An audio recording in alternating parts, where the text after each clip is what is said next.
Hello, everyone, and welcome to a very special episode of Talkin Time.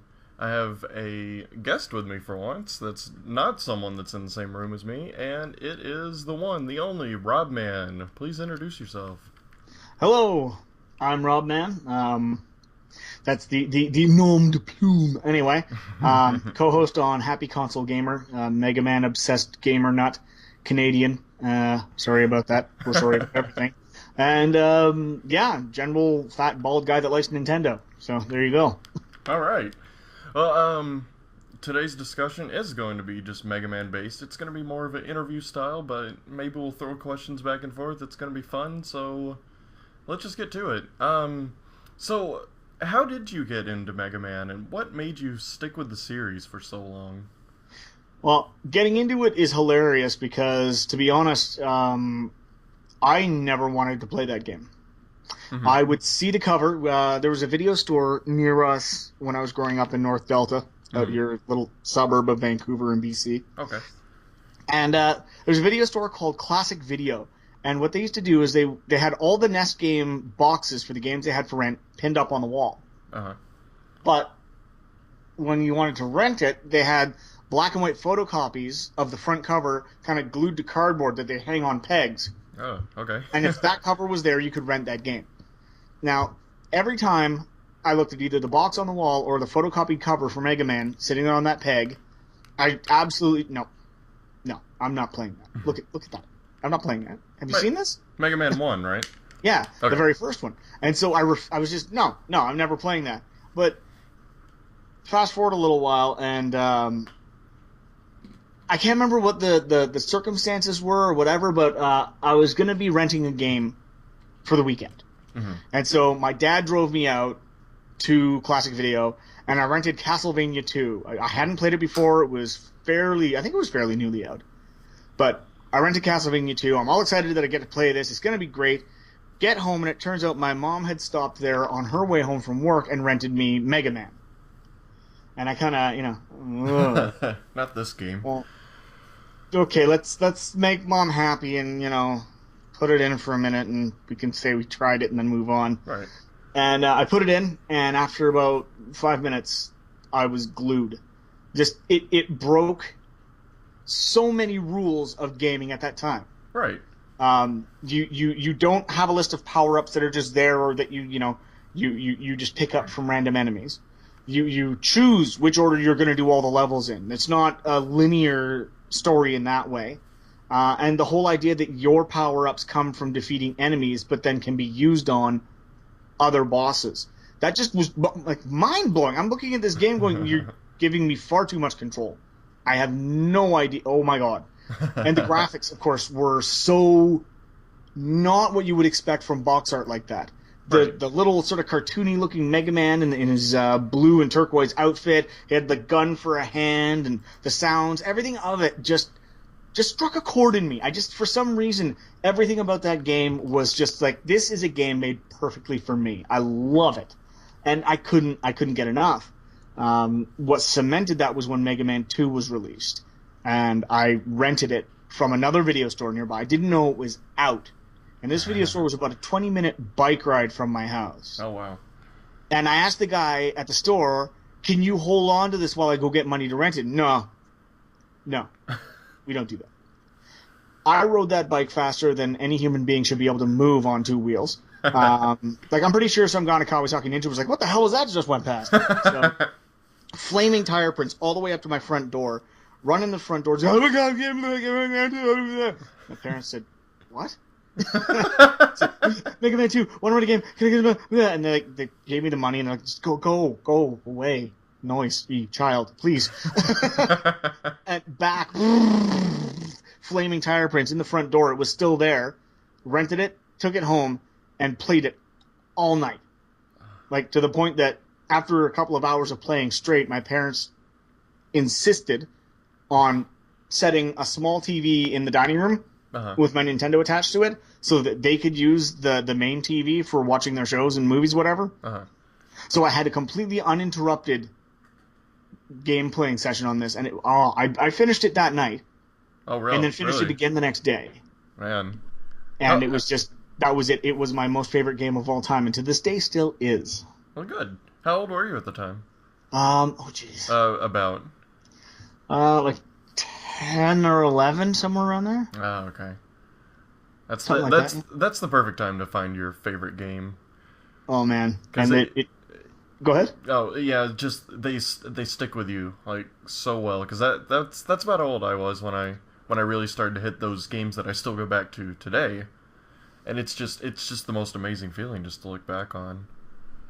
Well, it's like stepping back into that part of your childhood. Mm-hmm. All the modern stresses, all the grown up problems just sort of fade away, and you're back sitting in that living room in your parents' house as a kid, playing that game, and just all of the innocence of that time, the goodness of that time, just sort of wraps you like a warm blanket, and you feel everything's going to be okay while you're sitting there playing. Yeah, and I guess that's what made you stick with the series, just that love and just that feeling that it would constantly bring back. Yeah, that and just those reasons I mentioned at the beginning, where it was just something that really resonated with me from playing the first one all the way through. They continued that formula so well, and for an action game, really did start to weave a bit of a story in the background again at a time when that wasn't very common. I mean that became far more pronounced in the X series. Yeah. Which, let's be honest, I mean, that was a very story-driven set of games. Oh, yeah. But lots of dialogue.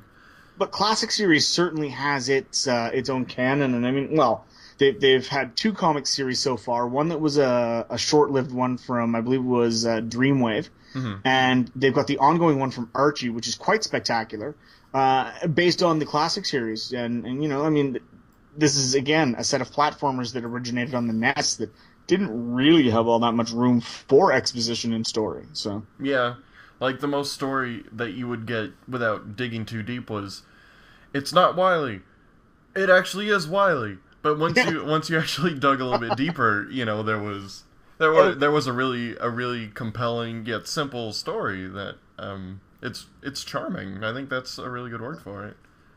Oh, absolutely, and it's so you always know it doesn't matter. It's Wily. Right. Yeah. It doesn't matter. I mean, they can say whatever they want on the title screen. I don't give a crap. They could have Dr. Wily, like, you know, handing out candy to children and you know, kissing babies and becoming president of the universe.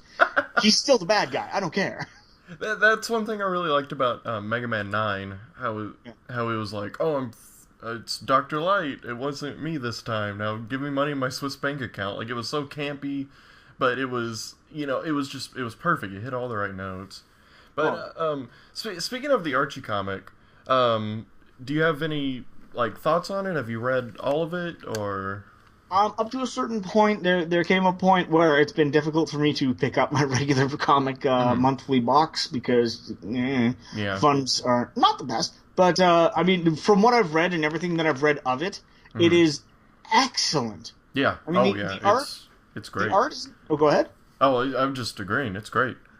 The art is the most top caliber you'll see for some comic books. I mean, you know, it's Archie Comics art. But what they have, I mean, the covers are always spectacular. There are more than enough exclusive covers to rob anyone's bank account of funds.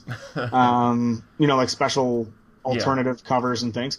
The storyline has been really well built with a lot of care for both canon and bringing in just enough new ideas, as well as sort of tongue-in-cheek references to the Mega Man universe itself. Like, case in point, I haven't actually managed to get into the Mega Man and X crossover too deeply yet. Okay. But I did go through the first Sonic crossover. I know there was a second one. And all the while, it was so perfect. The Emerald Spears, who were an absolute tongue-in-cheek reference to the Ruby Spears that made the animated cartoon for the, you know, the 90s Saturday morning cartoon that was delightfully horrible. I loved it. I grew up with that. Oh, I've got both of the DVD box sets downstairs. I mean, that's just classic gold to me. Whoever decided to make Cutman have the voice of Peter Lorre was a genius. You know, because I mean, yeah, it was great. It's not a voice I would have thought of. When looking at that character, I would not have thought, "Oh, Mega Man, I'm going to destroy you." Not what I would have pictured. That's perfect. That's spot on. But that's what they did, so, you know, I love it. But Let's see. Oh, speaking of the cartoon, I know I'm tangenting on top of a tangent, but did I'm you get the terrible. did you get the or have you seen how they re-released the cartoon in one box set? Like, have you like even laid eyes on that? No, I have the two original old DVD box sets where it was split Yeah, into two pieces, big those are fat rare. chunky boxes. Those are rare. But the new box set, it's set up like an NES box. You know, it's got like the Capcom seal, and you know, it's got just like the cheesy art, and you know, like Wily in the back doing something, you know, like all nefarious, and on the back it's set up like an NES box. Like it's got the three pictures and like the little blurb, and it's got one of the funniest things I've ever seen. Like my wife got it for me for Christmas 2 years back when it came out, and I opened it, and the first thing I saw was a part under one of the pictures, and it was Pharaoh Man punching Mega Man, and the blurb just says, "Pharaoh Man's awesome. He doesn't even care." And I lost it for like 10 minutes. It was the funniest thing ever. Oh man. I will Okay, I will shoot you some pictures of it after this is over. please do. Apparently, that's something I will have to track down someday for the collection. It's so Uh, good. But back to the comic. Did you know that the Archie comic technically is ended right now? what? Yeah, I don't want to be the bearer of bad news, but issue 55, right after Mega Man 3 ended, Yeah. they're going on a quote hiatus. I haven't read the last one yet, so I don't know if it ends on, you know, a cliffhanger or not. Oh, But piss monkeys. yeah, That's not cool. they've been calling it a hiatus, but you know, the joke that I made with my friends was, well, it's following the Mega Man tradition of being canceled, so. Uh, yeah, very well put, sir. I really want it to come back because that was like the highlight of my month, just getting it in the mailbox. Like, oh boy, time for Mega Man. You know, Capcom. Well, Archie. apparently it was Archie's decision and not Capcom's. That's what Archie's saying, but who knows? I mean, damage control, of course. Yeah. Well, here's my little cup of sour grapes for the Mega Man situation. All right. It's just that after Legends 3 was canceled and Mega Man Universe was canceled, I mean the 25th anniversary went by without even a popcorn fart from Capcom outside of stealing someone else's fan game, polishing it a little, and then handing it out for free, going, "Look what we made," which was a Street Fighter crossover, Yeah, so that they could celebrate both anniversaries. And Street Fighter got a year-long Bacchanalia bonspiel of excessive content, art, posters, games, giveaways, events, and all sorts. Yep. And Mega Man, the original mascot for the company, got booted in the nuts, stuffed in a sack, and drowned in a river. So, you know, I'm a little pissed. And then they, Yeah. you know, of course, all the excuses as to why, Yeah. and all the rest of that. And now they're saying, oh, well, we've got a new producer who's going to make new Mega Man games. Mm-hmm. And then they say, oh, well, we're making a cartoon. And since then, we've still heard nothing. And yet they Yeah. crank out merchandise. Yeah, a lot of it.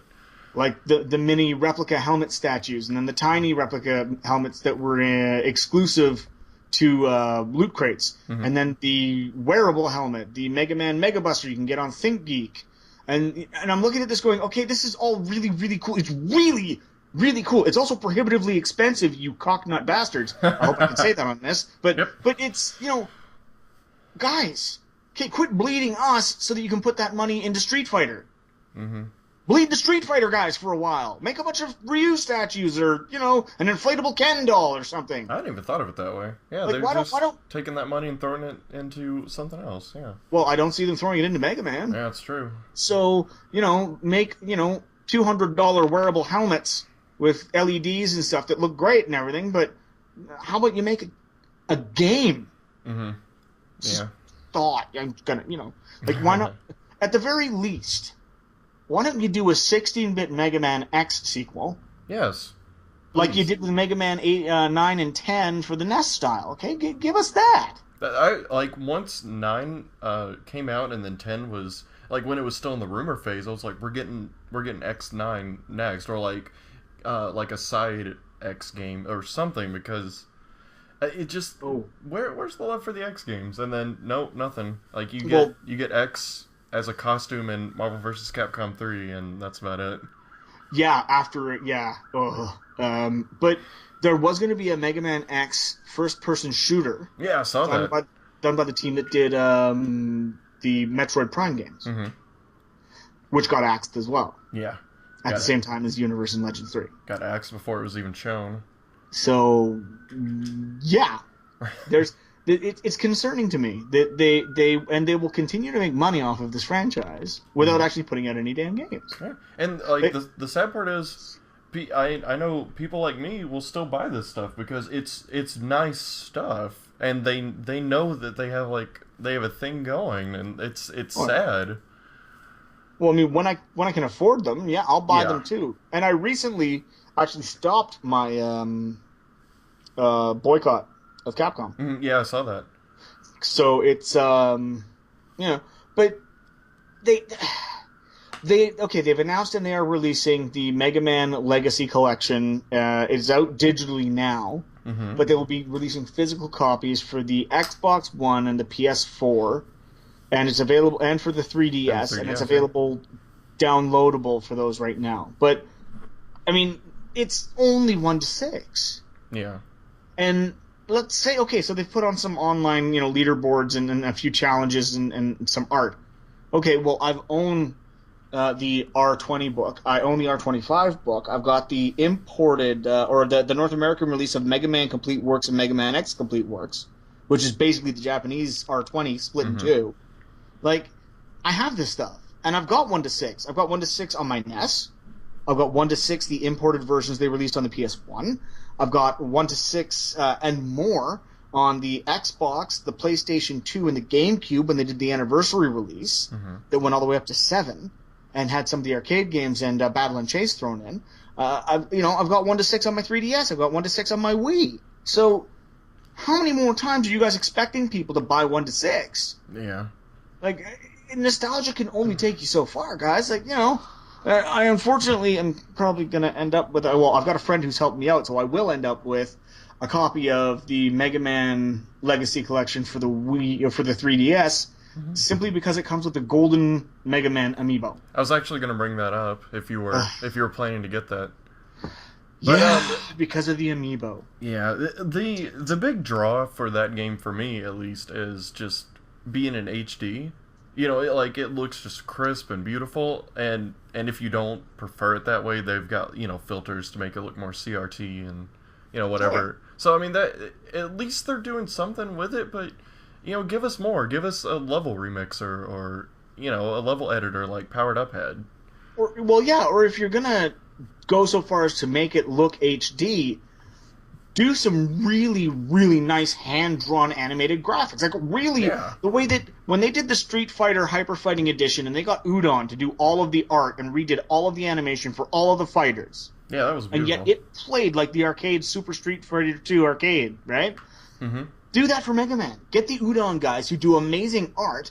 Get them to do a crap ton of Mega Man animations and redo all of the games Udon style. I'll pay for that. I'll pay $60 for that if it's 1 to 6 looking like that. You shut up and take my money. How come you're not the Mega Man producer right now? This is good stuff. I would kill to be the Mega Man producer right now, but unfortunately I have ideas that are good and would satisfy fans, and they probably don't want those. I'd be that guy in that meme picture getting thrown out the window, Like, why don't we just make games and make them happy? Goodbye. Oh boy. All right. Well, back on track, I guess. Do you have a most coveted item in your Mega Man collection? Is there something that really stands out that's super important to you? If you had to get rid of everything, that you'd keep, this or these two things. Mega Man 2. My copy of Mega Man 2.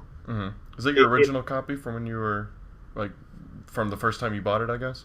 Yes, the cartridge is from the first time I bought it. See, my parents went through this horrible phase where they did really stupid things, like all those plastic bright-colored clamshell cases came out.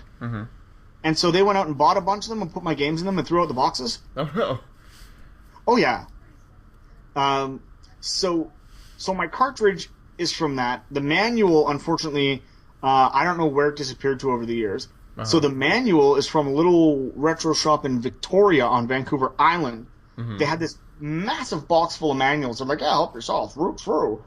And I found a Mega Man 1 manual and a Mega Man 2 manual, and they're like, yeah, I don't know, $1 a piece. And I was like, yeah, thank you. And the box for the Mega Man 2 that I've got is... The Mega Man 2 is from a little shop that used to be next to Surrey Central SkyTrain Station. And they were a rental shop, but you could buy the games as well. And although they had already sold the cartridge, they still had the box on their shelf. So I asked if I could buy it. And they're like, yeah, go ahead. Oh man, that's a good find. Now my Mega Man 1 would be a close second because that one, the cartridge is from the people that used to live next door to me. The manual, one of them is the photocopied manual you used to get from Classic Video because the box is from there. Remember I told you they had them pinned up on the walls? Yes. So the very first Mega Man 1 box I ever saw is the one that I own now. Oh man, that's a really good, like, full circle. It's got thumbtack holes through the back where it was pinned up, but I don't care. Like, this stuff is not in any way in what you would consider elite collector condition. I don't care. Right. Because to anyone else, they look at it and go, well, that's, like, devalued by however much. That's fine. It's not for you. That's my memories in that. That's the first box I saw in a video store. That cartridge is the kids next door, the photocopied manual, and then the genuine manual is the one I found in Victoria. It's like all of the pieces of this have stories that are so important to me. From 3 on, I found them boxed and complete and bought them new when I went on a quest, probably around the time I was in grade 10 or 11, to find them all and get them all. And the only one I have that is not in an original box now is Mega Man 4. And it's in an old clamshell rental box where they had cut the front of the box and then glued it on construction paper and stuck it inside the sleeve on the front of the thing. Yeah, I've got a couple like that. But other than that, all of them... But those first 2, which are, to me, my most favorite of the Mega Man series, those are my absolute, like, these don't go anywhere. If everything had to go tomorrow... Those 2 would still be kept aside. I'd keep those. Those are treasure. Anything else can technically be replaced. Okay. Just not that. That was a beautiful little story. Let's see. If I had to pick something out of my collection, it's not really the biggest Mega Man collection by far, but if I had to discount the games, because if the games were included, I'd just say my original Mega Man X, because that was the only one I had growing up, you know. Nice. But if I had to discount the games, I recently got some stuff autographed by Inafune, and that would be it. I got the classic and the X, the complete works. Is that what they're called? The books, art books. Yeah. I got both of those signed by him, and Mega Man 1 and X2. I picked X2 because out of the 3 X games that I have, or the Super Nintendo ones, it was the one in the best condition. Like, it was like perfect, brand new condition. It's like, I'm gonna get that one signed. But nice. the story was so funny because he was at a convention that I was at, and I didn't think he was gonna be there until, like, I don't remember if it was the next day or if it was later or something, but I'm just walking around the dealer's room, and, like, I turn around and I just, like, bump into someone, and I'm like, oh, sorry, and I just kind of walked past. And then I turn around, I'm like, oh my god, are you kidding me? And it was him, and holy shit. And it was his translator was with him, and so someone else got to him before me. It was DJ Cutman. I don't know if you've heard of him. Oh, I've heard of him. Yeah. Okay, yeah.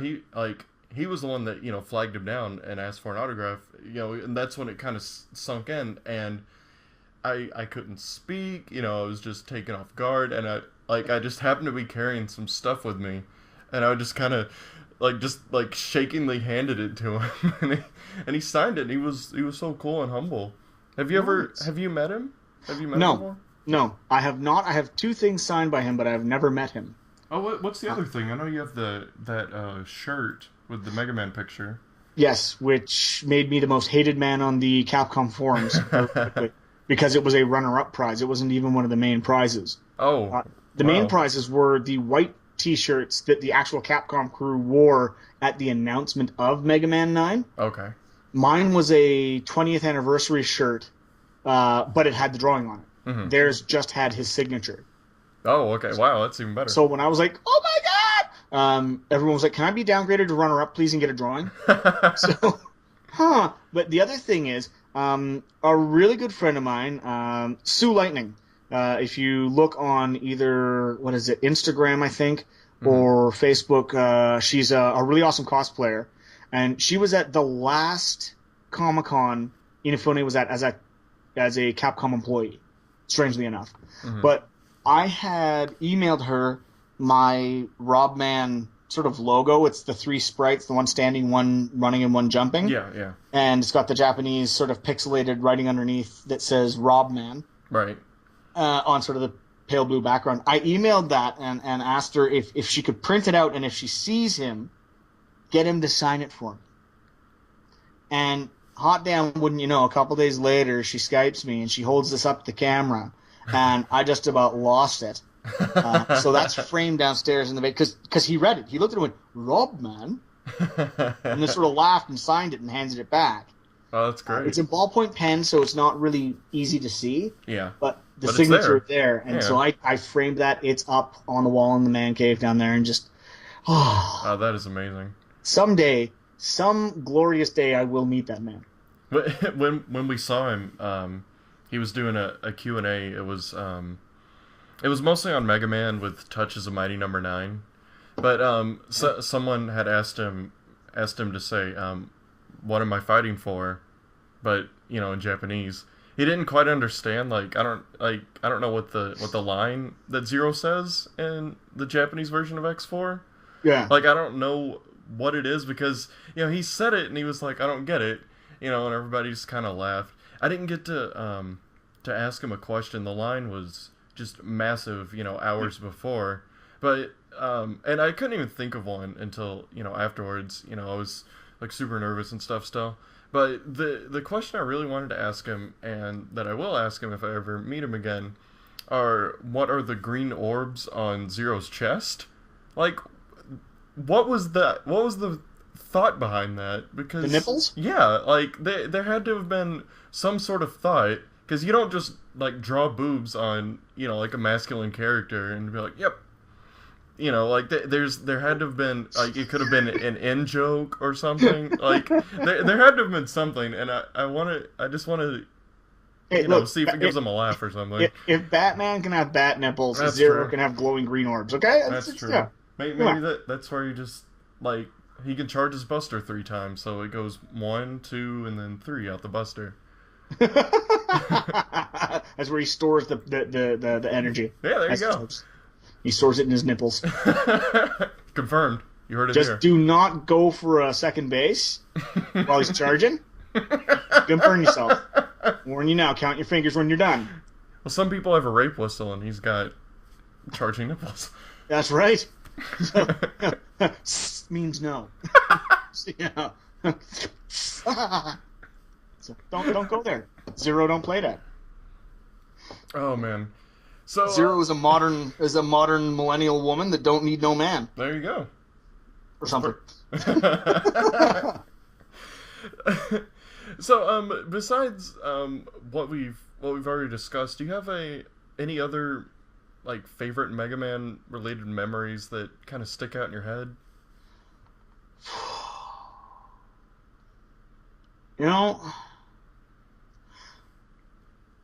Finding Mega Man 4 was a big one. I had gone to various local video game and video stores and had managed to... Actually, I've got a couple here. I managed to get almost all of the NES games. 4 was one that was a real holdout. It was hard to find. And I actually, back before the internets, okay? Because, yes, kids, there was a time before the internets. Oh my god! And we had this thing called the phone book.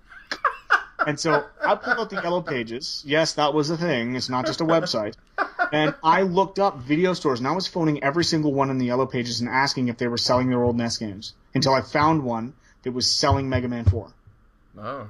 And it turned out it was out in Sawasan, which is out by the ferries, which is quite a long ways from where I lived, and a long ways from where both of my parents worked. And since I didn't have a driver's license, they very kindly agreed to go all the way from downtown Vancouver, way the hell and gone out to this little ferry terminal area, Mm-hmm. to get this for me and bring it home. Oh. The other one, which shows just how potentially psychotic I am, I guess, was when I managed to get Mega Man 7. It was a similar thing. I'd phoned video stores, so I found one, and they had it complete. Like, this thing is complete. It's beautiful. But being the guy that I am, it was going to be a bus ride all the way out, another long trip, and it was on the bus, and it was like I think an hour and a half, hour and 45-minute trip to get this. But I packed up all of my other Mega Man games into a briefcase that fit perfectly, so there was just one Super Nintendo box-sized spot left. Uh-huh. And I closed it, and I brought that with me so that when I bought the game, I could introduce Mega Man 7 to the rest of the family that it was going to live with for the rest of its life. And as I bought it, and I put this briefcase up, and I opened it up, and I slid the box perfectly into place, and the guy at the counter just sort of looked like, okay, I hope you leave soon.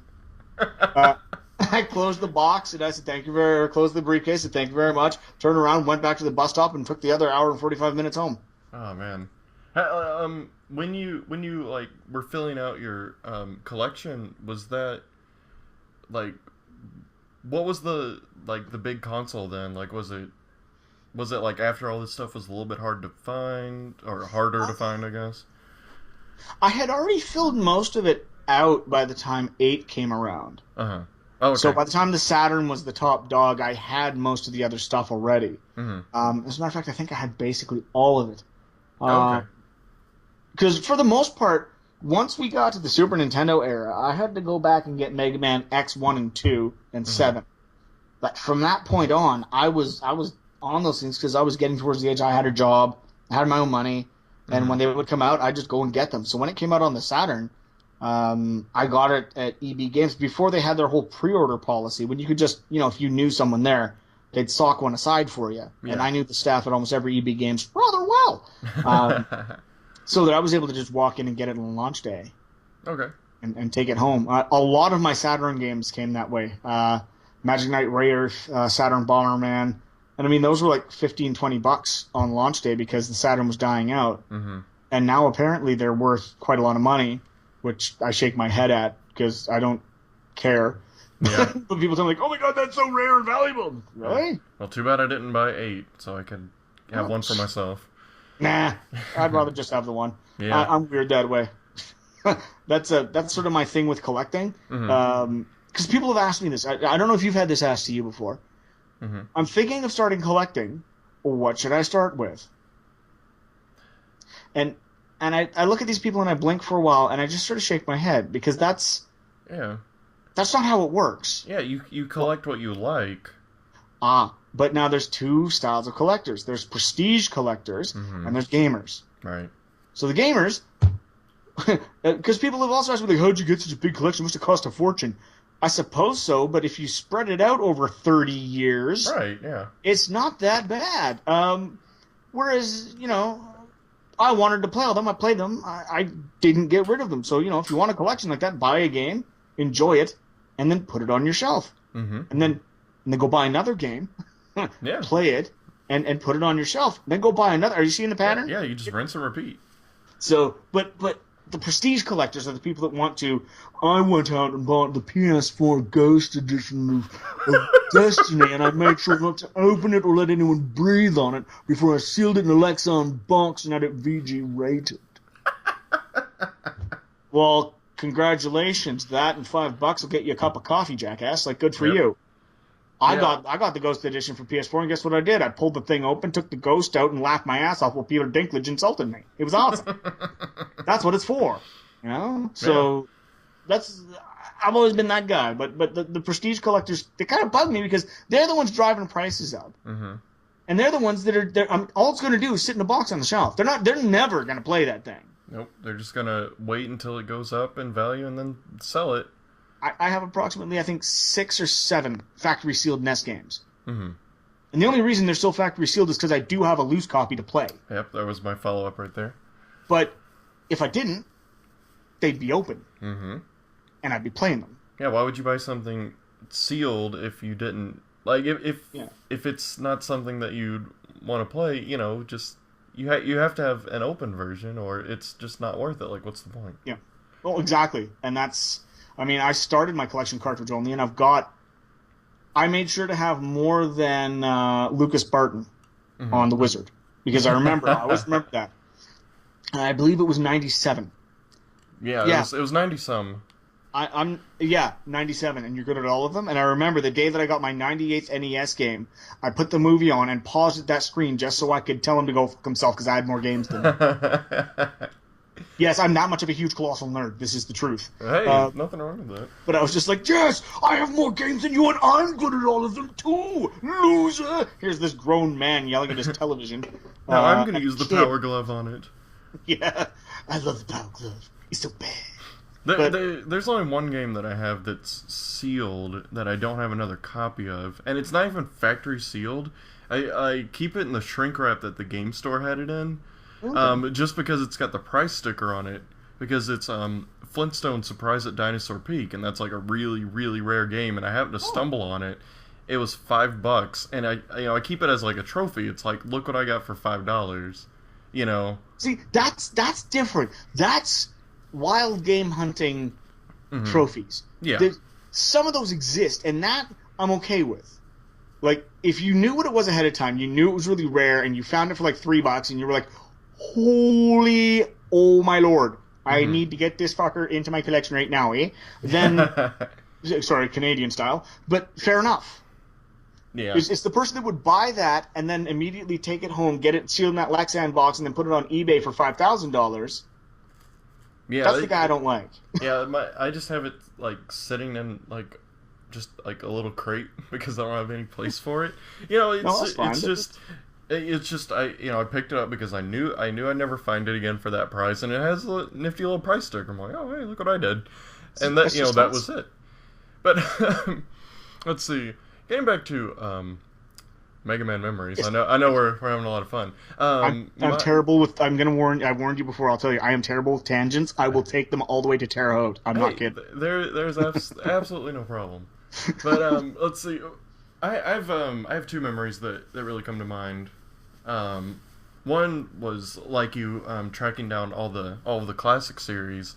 I didn't start really collecting until I was in college. So this was after 2007.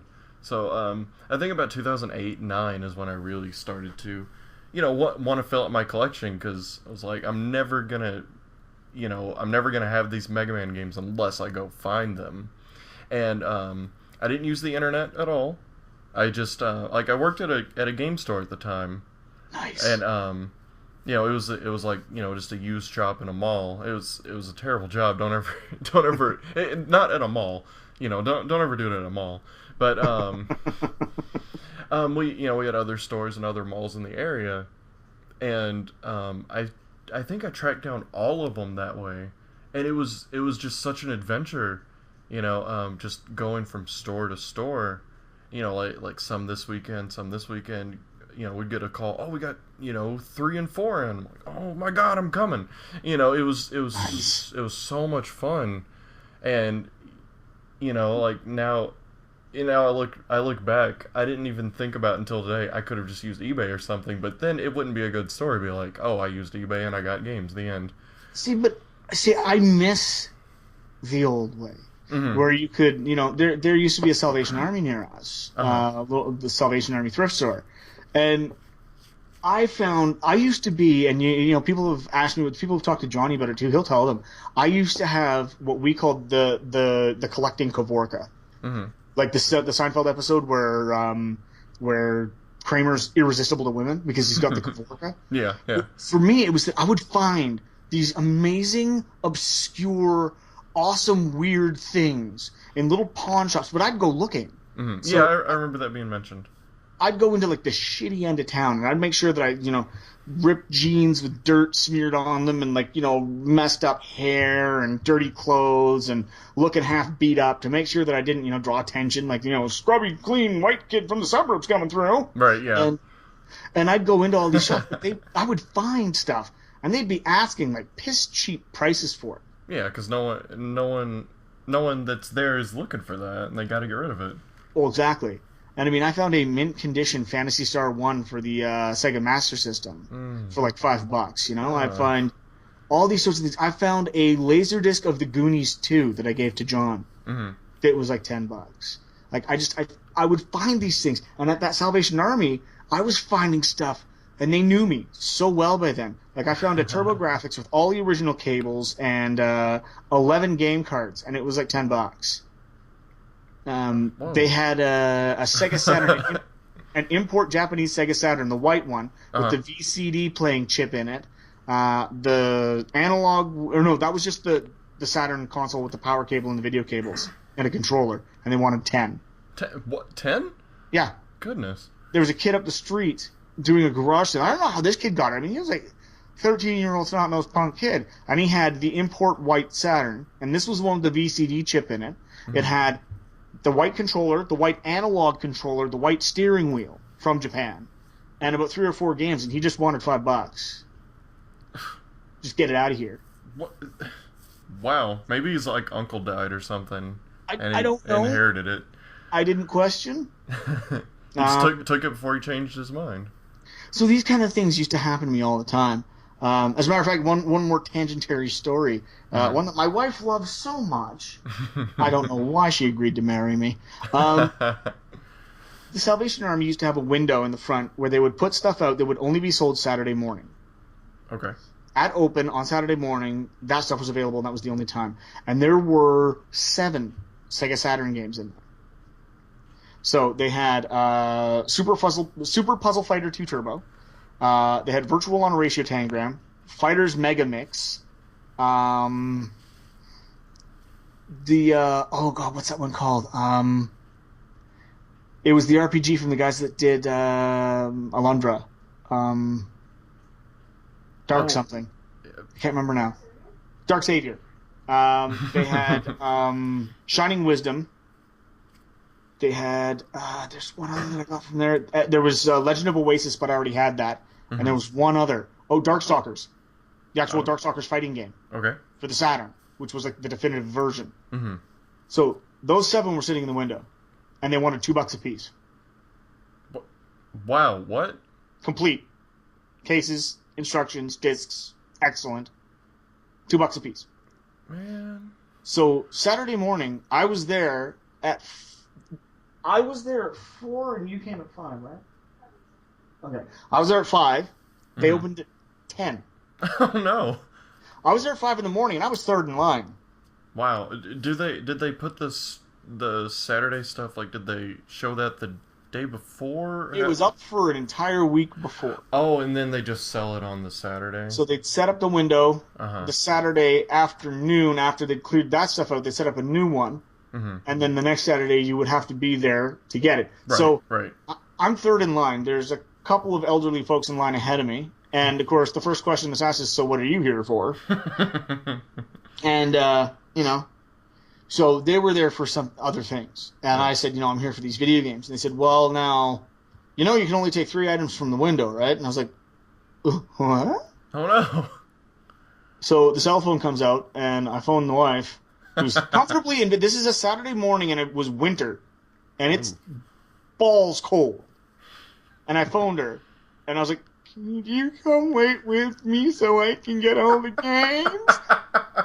And God love her, she came down. She brewed herself a cup of coffee in a travel mug and walked down and waited with me.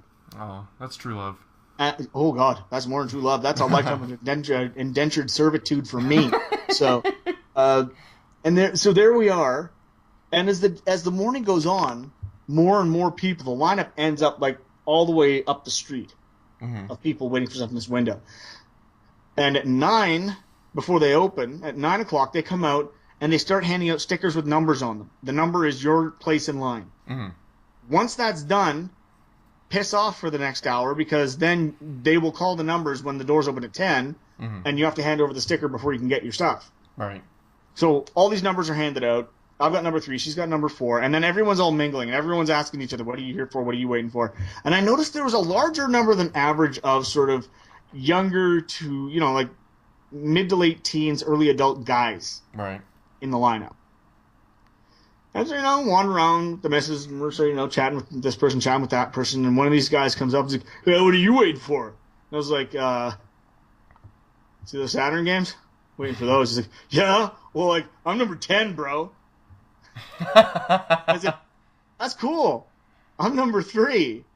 And he kind of went, whoa, you're going to have 3 of those games. Oh, I'm sorry. This is my wife. She's number 4.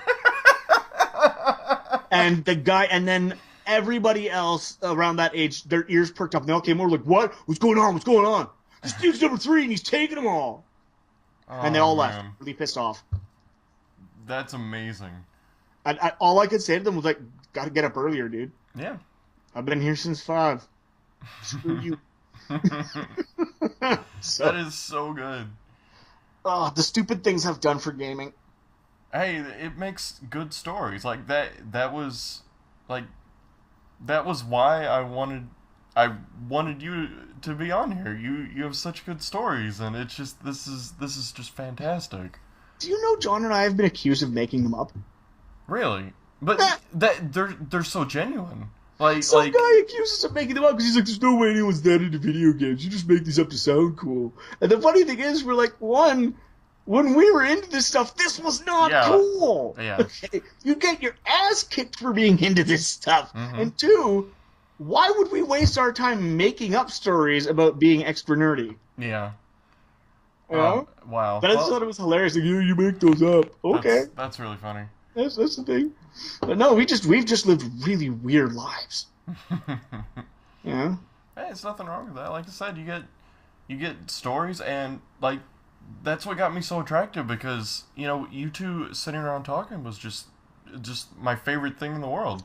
It just because it felt like just sitting with your best friend and just having a chat. I know that's practically what it is, but it feels inclusive and it's nice. Well, that's kind of the thing, is that one of the biggest philosophies with John and I has always been, just positive energy. Mm-hmm. Positive energy and good times. When we hung out, we fed off of each other's positive energy. And going through some of the roughest things, he was bringing me out through going through a lot of rough stuff in school, in high school. He went through some really brutal stuff. His father passing away, a massive, massive blow. But we were there for each other, and we worked hard to support each other, and also to focus on keeping things upbeat, keeping things positive as much as possible, while still dealing with those issues. And we've always tried to be inclusive to other people that were into the same stuff, because, again, back then, there weren't a lot of them. Not a lot of people that would talk about it. So we've noticed, like, when he started Happy Console Gamer, it was because, really, there was Angry Video Game Nerd, and there were a bunch of people that wanted to be him. Yeah, they wanted to be the angry, show the bad side of... Yeah. You games suck, and video games are bullshit, and this shit, donkey balls, fuck, stupid asshole, booger snot, shit. And John was like, but we love games, so why are we trashing them? Mm-hmm. Someone needs to talk about the old games that no one remembers, like Ys and Phantasy Star, and Exile, and all. And he was like, well, if no one else is going to do it. Like, he hated the idea of being on camera. He didn't like being in front of people, public speaking, any of that. He hated the idea of it. Mm-hmm. But he did it because no one else was. Yeah. And that's when he brought me in, and we found that the chemistry worked so well, and the vibe worked so well, and he really relaxed with the camera. That was what we wanted, we wanted this to be inviting people into the living room where we're going to sit and just talk about these stories and relive them anyway. But now we can record them so we have them later in life when we go senile. And we have them for our kids who can look at us and go, you guys really were losers, oh my God. And, but so that people could sit with us and have a beer and share gaming stories. Like, I know that I regularly go through as many of the comments as I can on the videos I've been putting up and on the videos that John and I have done together to keep that conversation going. Like, on my Facebook... God, the number of people that I chat with in private messages regularly. Anytime I turn my phone on, the messages start. I get back to everyone as much as possible. I be it through posts, be it through personal message, wherever, because that's the thing, is that this is like a family. Gaming creates, if you're doing it right, and you're putting the positive energy out, it'll come back positive, and you create a family of people that you can rely on, that you can share these things with. They may be like 6 states away, But when you get that game you've been looking for forever and you share that with them and they're just like, yeah, you know, Yeah, that's awesome. So that's what we want out there. The gaming is supposed to be about fun and good times and sharing, you know. Yeah, you guys were such a like were and I guess still are like such a huge inspiration to me because like I love the idea of just sitting and reminiscing and just giving your own personal reflection on something. It's it would be a lot easier for me to do stuff like this, but my best friend that I grew up with, he's in the military, so it's I get to see him like once a year. Oh, So we never get to discuss any of this. And when we're both visiting home, I don't have any of my recording stuff. So we can't really like do what I want to do, but we still just every time we talk, it just remember doing this, remember doing that. It's just so it's heartwarming and it just feels amazing. And that's really what attracted me to you guys in the first place was it was like this is what I'm missing. Like I've had this void in my life. Because I'm an only child, so he was my brother. We were both only childs, and we grew up together. Yeah, we've known each other since first grade. Holy crap! Yeah, that's awesome. And he didn't get to come to my wedding, unfortunately, because he was away. But he wrote the best man speech, and we had it read. And Nice. one thing that he mentioned in it was, it's really rare to have that friend that is just that person you can count on forever that will because you lose contact with people and it's it happens, but Yeah. but then there's always like that one friend that just sticks with you forever, and it was just so touching and it was nice, and like that's what I see with you two. I'm like, oh man, this is what I've been missing for so long. Well, thank you. I'm so glad that we can put that vibe out because that's kind of what we hope. It's and we've been. I've got to be honest. We've been blown away by the response. Like people have been so nice, so kind, and amazing that there are some channels that have reached farther, faster, and really grown and exploded. Happy Console Gamer took a lot longer to get to 100,000 than some channels, but every single one of those people is a good person, a really good, solid person that's a part of that group that shares the positive energy. We have had no trolls, really, no backlashes or people who just come on to stir the pot with a big stick or any of that. Like and that's the thing. We started this with the intention of just recording our memories. Maybe a couple people will listen and laugh. Right. Yeah.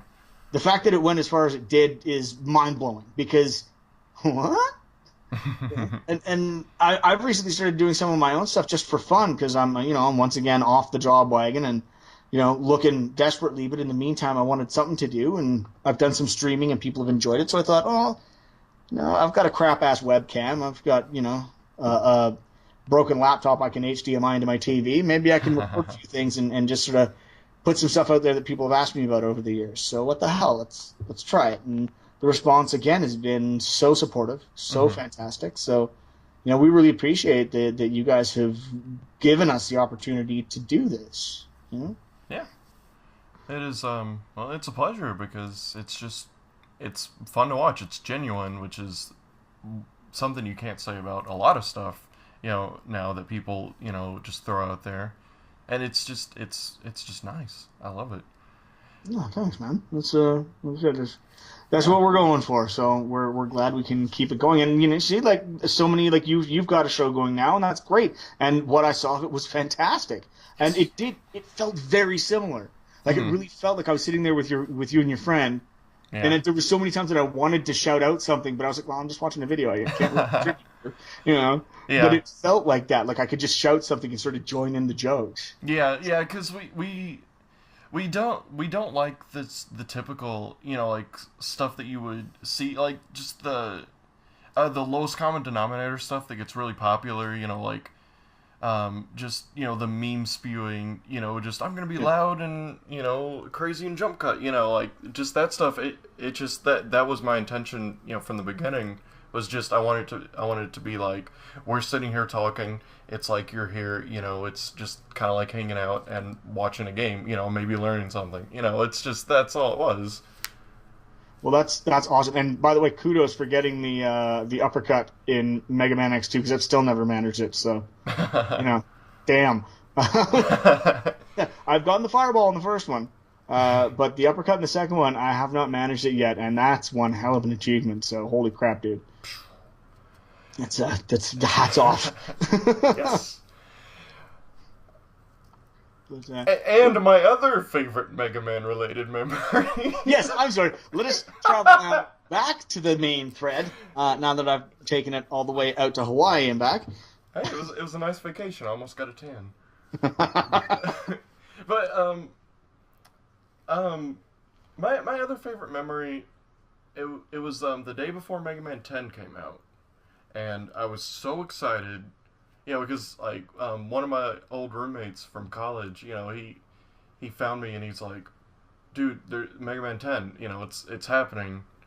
And, you know, so, like, the weeks leading up to it, I was just so excited. And then the day before, I sat down in the morning and I marathoned through Mega Man 1 through 9, just Holy in crap. one sitting. You know, like, I would get up for food in the bathroom, whatever, but it was just 1 through 9, and it was such an amazing experience. And then, of course, I had work in the morning, so I'm at work just kind of, you know, just like looking at news whenever I can. It's like, oh, Mega Man 10 is out and it's fantastic. I'm like, no, I want to be home.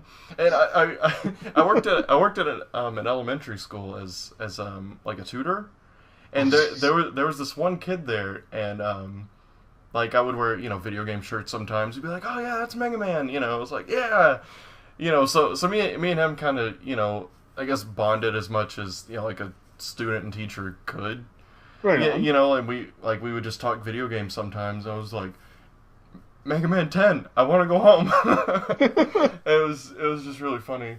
But, yeah, that was just so much fun. And then, you know, I got home, and then we had some friends come over, and I just sat there and, you know, played it start to finish. And I was like, yeah, this is awesome. Oh, so good. It was so much fun. Because, like, 9 and 10 were the only ones that, you know, I got to play when they were new. Because I was too young when, you know, all the other ones came out. You know, I was born in '89, so... You know, most of them, or a few of them were out, and then the rest were, you know, I was so young, I didn't, you know, understand anything. Oh, you kids make me feel so damn old. I say that about some of my friends and people too, so I guess it's just a never-ending spiral. You were born when I was starting high school, son. Oh, no. Yeah, that hurts a little. No, I'm sorry. No, it's okay. I was born in 19XX. Yeah, I was born 5 days.